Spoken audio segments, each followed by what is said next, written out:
And then hopefully next week we finish it up. Okay, chapter 11, you learn about the communication between the cells in the last, chapter 6 I believe, cell junction, like quiz question today. Your heart muscle cells are connected together and ions move from one cell to the next cell. And the name of that junction is called cell junction, or gap junction they call it. And then plasmodesmata, it is in plants. That is a term that is reserved only and only for plants. And when plant cells are connected together, so water, ions, materials go from one cell to the next cell. And then, of course, the last one you learn cell-to-cell recognition. One cell recognizes another cell, cell-mediated, if you would. That was not a cell-to-cell, but the cells recognize each other. And I will talk about this in a greater detail. That's what this chapter is all about, cell-to-cell junctions. What are the three signaling methods? There are three ways in animals, we're talking about in animal cells, that cells communicate. One cell communicate with another cell. One cell communicate with another cell. One cell communicate with another cell. There are three ways. Those three ways are referred to as the first one, paracrine signaling. It means when a cell, usually a gland cell, sends a signal and it goes to adjacent cells. These are the target cells, and usually these target cells are next to it. Okay, that they call it paracrine. Para on your prefixes and suffixes means what? Near, thank you. Near, next to, very good. Adjacent. So that's what the paracrine signaling means. This cell sends signals to adjacent cells, to the neighboring cells. The other type of signaling is called synaptic signaling. When a neuron, for example, this is a neuron, sends signals to another neuron or another gland or another muscle cell. So they call it a synaptic signaling. Synaptic signaling is usually, not usually, always between a neuron. We all know what a neuron is. A nerve cell is called a neuron. Between a neuron and the target cell, which is, the target cell could be three different things. Could be another neuron, another nerve cell, it could be a gland, and it could be a muscle. Three things. Stephen, are you with me?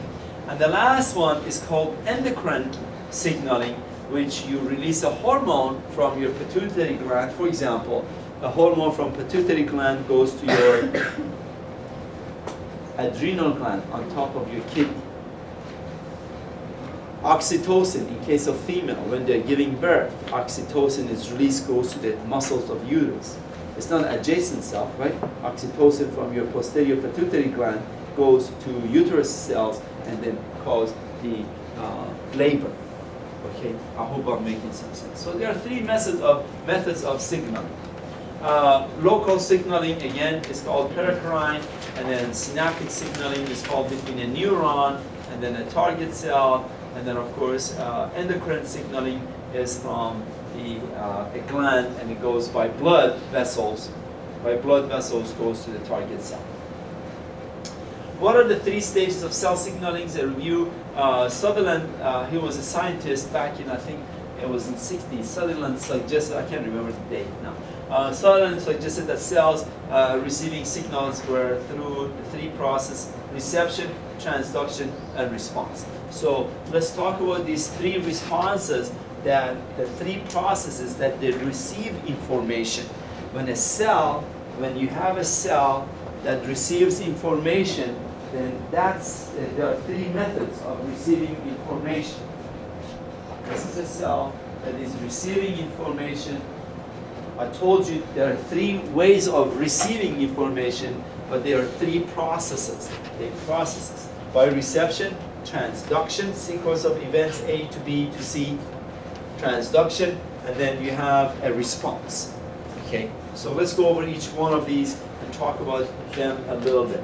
Here is you have a signaling molecule comes to a receptor, what is that molecule? What is this, everybody? Huh? Protein. It's a protein molecule. It's a phospholipid protein molecule. So your receptors are protein. You remember reception? Am I making some sense? So a receptor is a protein molecule. And then the next one is transduction.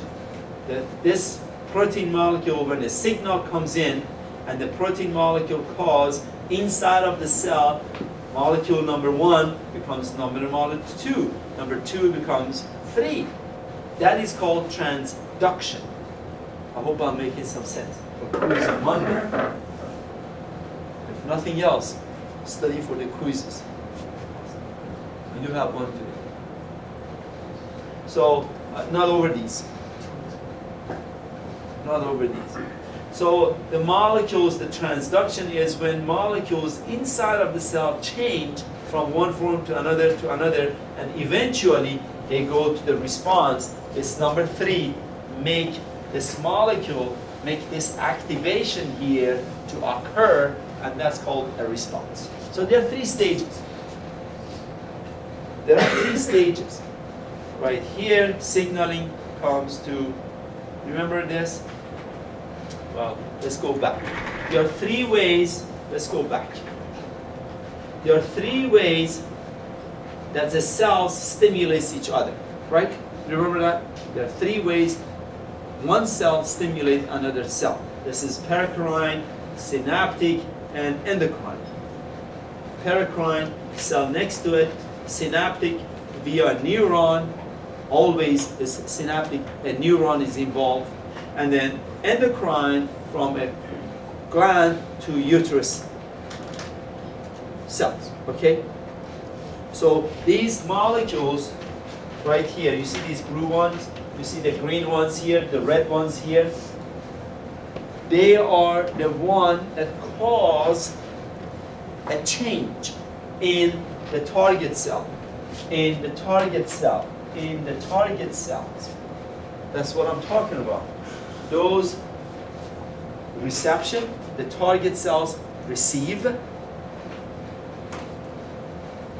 transduction, a few things happen inside of the cell, and then of course you have response. This is the target cell. Am I making some sense? This came from next cell, or from pituitary gland, or from neuron. Am I making some sense? This. And this is what's happening inside of target cell. Okay, so let's go. Animation. Everything I said. Cells communicate with one another by means of chemical signals. For the receiving cell, there are 3 stages in the signaling process: reception, transduction, and cell response. The cell targeted by a particular signal has a receptor molecule complementary to the signal molecule or ligand. The ligand fits like a key in a lock and triggers a change in the receptor molecule. Signal transduction converts the change in the receptor to a form that can bring about a cellular response. This might involve a series of steps, a signal transduction pathway that alters and amplifies the change. In the 3rd stage of cell signaling, the transduction process brings about a cellular response. This can be any of many different cellular activities, such as activation of a certain enzyme, rearrangement of the cytoskeleton, or activation of specific genes. Okay, can I ask you a quick question while this is up? Why did you draw these here? To tell you what. Different signals? They're different signals. Is this the proper receptor for it? Is this, the answer is yes or no. Is this the proper receptor for it? For these guys? No. No. That's what I'm talking about. You know, HIV, I talked about it. You remember that? The protein molecules of HIV sits on the receptor of your white blood cells, but it's not in the liver cells. This will not work here. This will not work here. This will not work here. Only that one works. Am I making some sense? So every cell has a different receptor. And then of course the ligand. This is also ligand. This is a ligand, but this is not, these are not the right ligand for that receptor. I hope I'm making some sense. They're not the right, that's why they did draw it for you there. Okay. So what are the three, how do you like that?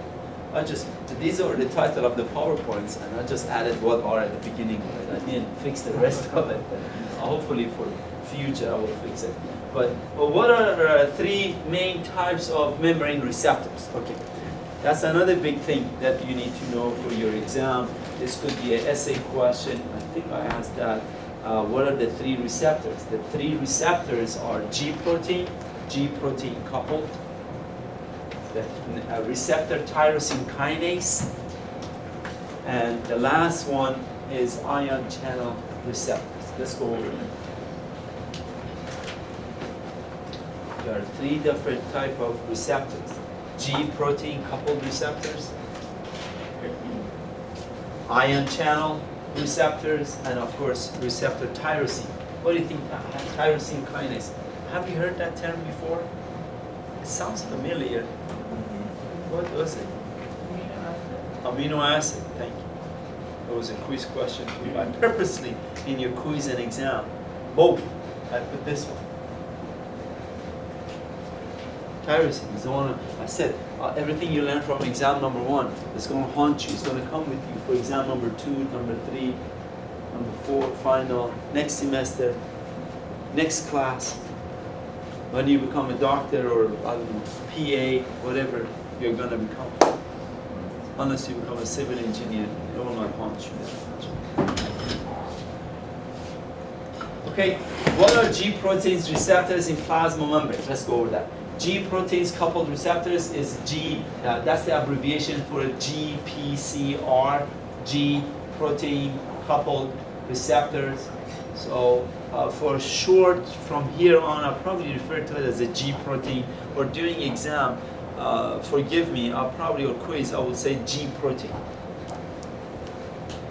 Okay, so I will not say go G protein coupled receptor or GPCR, I say G protein. Are the largest family of the cell surface receptors. G proteins bind to energy-rich GTP. GTP, we have not talked about ATP. Well, we talked about ATP. It is just like ATP. GTP is similar to ATP, but not too many places in our body accepts GTP. They accept ATP. Okay, it's like you bring euro to United States. You have to go to the bank to convert the euro to ATP, to convert euro to dollar. You all know what I'm euro, the unit of money, or bring England a pound. Is that right? Or They're pounds, right? They're pound. They bring the pound to the United States.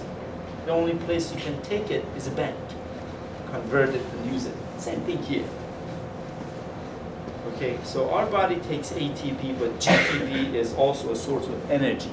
So energy rich. That's what they call it. That's what they call it, G protein molecules. And you will see that in a picture diagram. I will go over it in a minute. Hang on. That's what you see. It's called GPT. They are similar in structures. GPCR system are extremely widespread and diverse in their function. Here is go. G protein coupled receptor. That's what this is. Cholesterol you have here. These are the ligands side molecule mimicking ligands, and then the protein molecule. These are alpha. You remember alpha protein molecules and beta. We talked about it at the beginning of signaling molecules, binding site. That's where the receptor, this is the receptor, and this is the binding site. That's where ligand sits. That's where the ligand sits, right there. And then segment that interact with G protein. This is inside of the cell, and this portion of the G receptors will attack with G protein, and I will show you here this. Okay. This is what I'm hoping you would know, what happens here. So let's go over it. Here is a cytoplasm inside of the cell, cytoplasm that's outside of the cell, G protein coupled, that's a protein, G protein coupled right here. And then that's where the ligand sits right here, signaling molecule, the ligand. You remember that? It sits right here. And then and of course you have a G protein attached to GDP, not GTP. Remember this, it's a GDP. And then you have the enzyme on the cell membrane, inactive enzyme, is that enzyme is not active. What will happen when the ligand sits on this protein, G protein coupled receptor, it sits on here, then this molecule, this protein molecule on the cell membrane activates this G protein. This G protein becomes activated when a receptor sits on it. If the receptor does not sit on it, this is inactive. So the receptor sits, the ligand sits on the receptor, then this molecule right here becomes activated, the GDP becomes GTP. Now it's full of energy. Then this molecule separates from here. This will separate, and of course the ligand separates and go away, and then comes and activate that enzyme molecule. The GTP activate this enzyme molecule right here. So do you see the sequence of events? And of course, the GDP and the protein molecule will separate from the enzyme and then go back, stays here for the next ligand to come, then this one moves, so on and so forth. I hope do we have same thing again, I'm beating the dead horse twice. No, I do not have animation. It would be nice to have an animation of that. It will come in. So receptor, the other one, the second one on your list, you remember that? The second one, wait, where is it? The second one, receptor tyrosine kinase. I'm done with G protein. You will see a few examples of it later on during this chapter, or maybe during the semester. But this one, let's go over receptor tyrosine kinase. The receptor tyrosine kinase, RTK, are membrane receptors that attach phosphate to tyrosine. So the other one was GDP, this one is phosphate. A receptor, tyrosine kinase, can trigger multiple signal transduction pathways at once. Abnormal function of RTK is associated with many types of cancer. Here we go. These are the receptors. You have them like this. It's like those. Have you seen those race cars? Two cars are going to race, and they have these many lights. Have you seen that on TV? I've never gone to a racetrack on the cars. But you know, the lights goes on. It goes from, you know, we have 3 stoplights, red, yellow, green. In those racetracks, they have like 5, 10. You probably know more about it than Reno than us. And the race cars, 2 cars are racing. They're dragsters. They're called? They're drag cars. Drag cars. And how many lights are they? I don't know. There are lots of them. Yeah. 5, 6, 10 of them. I don't know why they have. I guess the driver needs to get ready. They're going to take off. When I see this tyrosine kinase receptors, it reminds me of those drag race cars. I don't know. You guys know what I'm talking about. Same thing. Tyrosine, tyrosine, tyrosine. This is a protein molecule. Protein molecule. Tyrosine here, amino acid. Tyrosine here. And what happens when the ligand comes here? It's activated. They come together. These two, and of course, ATP becomes ADP. 6 of them. 1, 2, 3, 4, 5, 6. ADP becomes ATP. They all become phosphorylated. All of the tyrosine phosphate attaches them, and then of course they activate an enzyme and cellular response, and something happens next to it. Same as the end product is to activate something here, same as G protein molecules, same as G protein molecules. Here they are again. I'm beating the dead horse. And finally, the third one is the ligand-gated ion channels. Receptor acts as a gate when the receptor channels change shape, when a signal molecule binds as a ligand to the receptor, the gate allows specific ions such as calcium, sodium through a channel, through a receptor. Right here, the shape, look at the ligand comes in. When the ligand comes in, then these ions, sodium, calcium, can get access inside of the cell by opening up. The shape of the protein molecules, the shape of the protein molecules changes. They're like this, ligand comes in. When the ligand comes in, it opens up, so sodium, potassium can get inside of the cell, and they do their function, whatever it is. Ligand goes away, then these ions cannot get inside of the cell. Just as simple as that. What are intercellular receptors? Okay, let's stop here now. I will go over that on Monday. I guess today is Wednesday, is that right? We'll go over that on Monday. Marisa, do I make sense? Please read your notes. It is impossible, almost impossible. I don't want to be negative, but it's almost impossible to accumulate these notes for the night before exam. I told you